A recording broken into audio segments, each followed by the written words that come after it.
Journeymer here, and today we're going to be ranking every Hazelight game ever made. Now, this is a studio that has once again, time after time, game after game, delivered outstanding work. Whether it is the storytelling, whether it is the gameplay, whether it is the technical achievement of the games. These 4 games that we're going to be talking about today, I think without a doubt, you can tell anybody, and there are so many people out there that adore all 4 of these games, that love all 4 of these games, because in each of these games' own way, they are super charming, super special, and to some degree, some of the best games you can play today. And we're going to talk about that, and we're going to rank them, because with the release of Split Fiction, everybody is talking about Hazelight, everybody is playing Split Fiction, and it is an amazing game, and we're going to talk about that. But thank you all so much for clicking on the video. If you guys love gaming, consider subscribing, sharing with your friends. We cover video games daily on the channel. Doesn't matter what you love, Xbox, PlayStation, Nintendo, third-party, PC, VR, indie, whatever it may be. Consider subscribing and share with your friends. I appreciate all the support, especially the support in this video right here. But without further ado, let's get into this ranking of all 4 Hazelight games. Now, before we get started, I'd like to take into account the way I'm going to be looking at this is just overall. You know, obviously going to have a bit of my personal enjoyment in there, but I am going to be looking at all the aspects, whether it is gameplay, whether it is technical achievement, whether it is story, whether it is music, whether it is visuals, whether it is impact, whether it is what the game does in terms of Hazelight. We're going to be looking at all those factors and just ranking overall what I think is the best games out of all of them. So let's tune in for the ride and let's get into number 4, starting with Brothers: A Tale of Two Sons. Now, this is obviously their first game, so I feel like you have to give them credit and you have to give them leniency to a certain degree, because this was the game that kind of started it all. Even though this game is not 2-player, even though it's not co-op, it gives that sense of co-op and it gives that feeling, because that is kind of what this game built on. It is the fact that you are playing as 2 characters at one time, which if you've played any of their 3 other games, you'll know that that is kind of what the whole game is about, is you are playing 2 characters at the same time. It just so happens that the other 3, you get to bring along a friend rather than you have to play both characters. But Brothers: A Tale of Two Sons is undoubtedly a really nice and just charming game overall, whether it is the story of the brothers, which is very emotional and it is very heartwarming, or whether it is the gameplay of the fact that it is a little bit different in terms of a camera view, in terms of visuals, but the way they do puzzles, the way they do the progression in terms of traversal and going through all the chapters.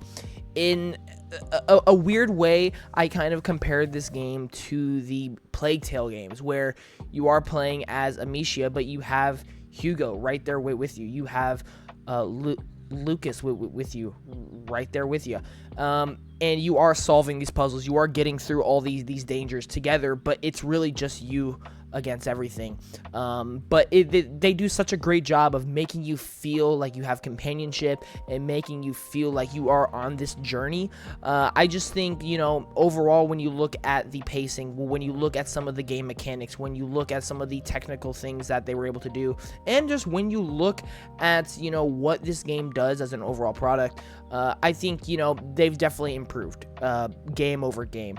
But with this being the first game, you just have to recognize that there is still so much great things here, and there is still so much fun and emotion to be had within this game, that you can still have a great time. And there are people who love this game, and for good reason, because it is still really, really good. But let's get into number 3, and number 3 will be A Way Out. Now, this is actually my personal favorite game of all of Hazelight. And, you know, this was the first one I ever played from Hazelight, and this was their first introduction into the co-op landscape. You basically play as 2 characters, Vincent and Leo.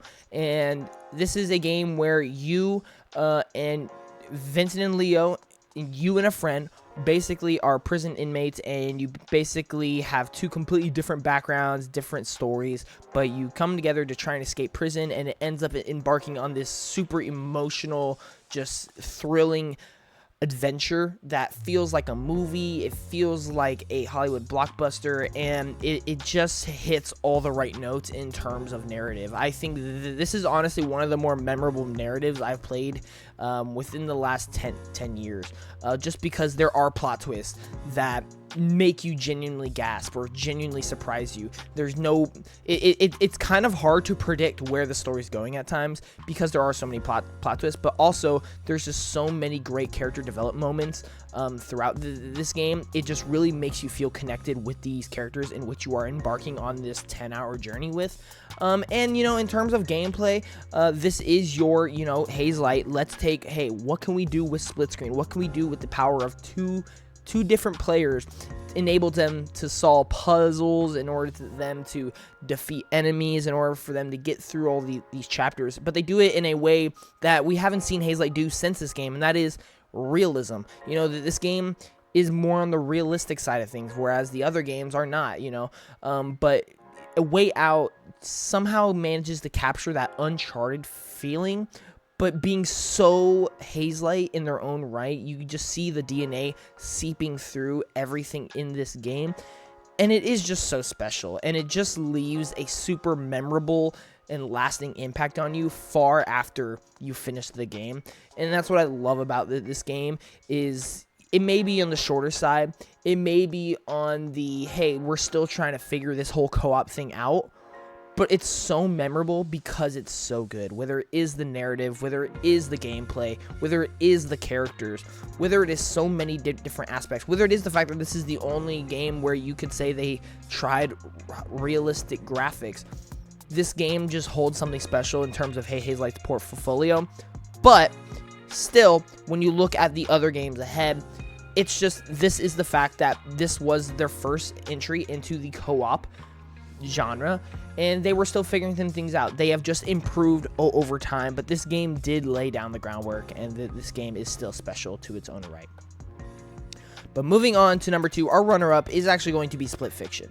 Split Fiction is absolutely incredible.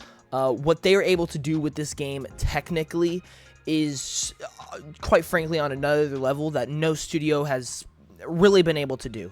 It's honestly breathtaking and unbelievable at times. There is moments in your game where you're like, how is this possible? What can they do next? And they somehow manage to exceed your expectations every single time.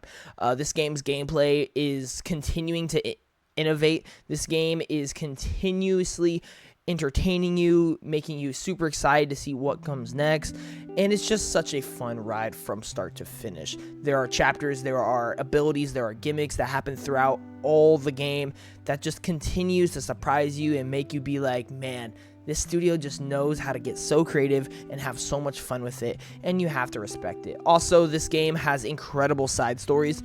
Honestly, some of the best side stories that I've played in recent memory, just because they're so memorable and they're so fun that you just have to play all of them. This is a game that, as of right now, is one of the most loved. And for good reason. It is so fun. It is a blast from start to finish.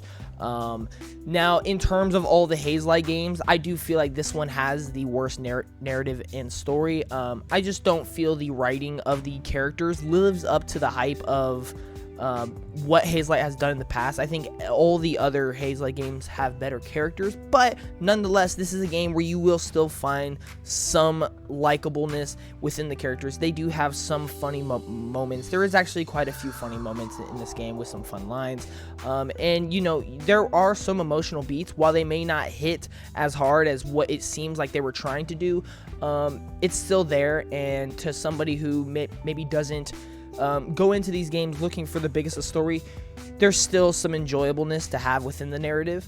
But this game just overall just delivered on what everybody really wanted from this game. It's fantastic what they're able to do technically. Visually, this game is awesome. Just straight awesome. So many times when you're going from sci-fi, when you're going from fantasy, when you're going into these side stories, when you're getting weird with it, whether you're going to a candy land or whether you turn into a pig. Yes, I just said those things in the same sentence.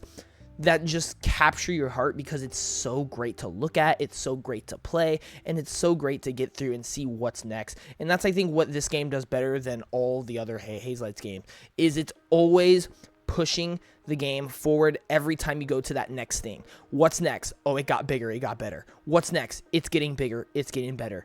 And it just continues to do that while throwing in those side stories. It just mixes it up and changes it up every single time. I think that this game is fundamentally incredible. I think this gameplay is incredible. I think the visuals are incredible. I think the narrative is good for what it is. And this game is just outstanding, and I'm pretty sure everybody who plays this game will have an awesome time. And that kind of just speaks for Hazelight as a whole, that they're able to basically do these games after one another, and it still every time feels innovative and it feels fresh and feels fun every single time. And you have to give them credit for that. Split Fiction comes in at number 2. But coming in at number 1, I do still believe the best game that Hazelight has ever done is It Takes Two. It just has the whole package. There really is no weak point of this game. And I mean, it kind of speaks for itself. I mean, it won Game of the Year in 2021. And this game just has everything you want out of a game, right? It has the gameplay. It has the visuals. It has the music. It has the narrative. It has the content. It has everything you want. And not only that, but this is really the game that made Hazelight turn into that top tier studio. This is the game that really set them apart, because they took the co-op genre and they made it theirs. They made it theirs. They absolutely ran the genre, because what you're getting out of this game structurally, when it comes to a gameplay format, when it comes to the richness and in-depthness with your abilities, with the characters, with the storytelling, with the visuals, it's just a game that we've never seen up until this point. Yes, A Way Out set the foundation for it, but It Takes Two is such a far departure from what made A Way Out, that It Takes Two feels like its own thing, and it feels like Hazelight's creme de la creme, right? You're getting characters that you just get so emotionally attached to from the get-go, because there is such an interesting premise about this game being about divorce. And it's just such an emotional roller coaster throughout. It's such a fun roller coaster throughout. I mean, whether you're talking about the abilities, whether the things they do, whether you turn into a Street Fighter mode or whether you turn into an airplane mode, there's so many things that this game does from a gameplay perspective that it's just like, man, this is just so fun. Like, I'm just having such a great time playing this. And on top of that, we're getting amazing aspects across everything, whether it is the music, whether it is the visuals, whether it is the content. This game is the longest game that Hazelight has done. Now, to some people, that may be a downside. There are some people who do think the game runs a little bit too long. In a way, I do kind of agree that I feel like they could have taken 1 or 2 chapters out. But what you're getting out of this game is a greatly paced, wonderfully told story with outstanding innovation in gameplay and technical achievement that, yes, Split Fiction did improve on in some degrees, but I think It Takes Two is the overall package that, I mean, if you'll just look at the last generation, there really hasn't been a game to do it. And It Takes Two will go down as such an historic, iconic game, and for good reason. This is the game that made Hazelight who they are. And I have a feeling whatever games Hazelight does in the future, we are going to continue seeing the DNA of It Takes Two in that. We even see the DNA of It Takes Two in Split Fiction. Even though they are very different, but similar at the same time, you can just see it. You can see the lessons they learned. You can see the things that they wanted to do again. You can see the things they wanted to do more of. And it all comes from It Takes Two and how fundamentally fantastic that game is. But there you go. It Takes Two takes the number 1 spot. But I think no matter how you look at this, right, Hazelight has delivered 4 games that in their own right feel different, but in the same sense feel so similar, because it all have that charm. It all has that innovation. It all has that, hey, this is what we want to make. This is how we want to make it. Let's go do that thing. And every single time they have delivered. And I can almost guarantee you, whatever they decide to do next, which they have teased, they might want to work on a single-player game again. Whether that is another Brothers type style game or not, I guarantee you we're still going to see the DNA of some of these games that they've done before in that. And I can almost guarantee you the game is going to be great, because Hazelight is just that great. They are that studio. But thank you all so much for watching. You let me know in the comments down below what is your favorite Hazelight game, or you can just do the ranking yourself. I would love to know. But thank you all so much for watching the video. If you enjoyed, definitely leave a like in the comment section down below, and please subscribe. And I will see you all in the next one. Johnny Moore out. Peace.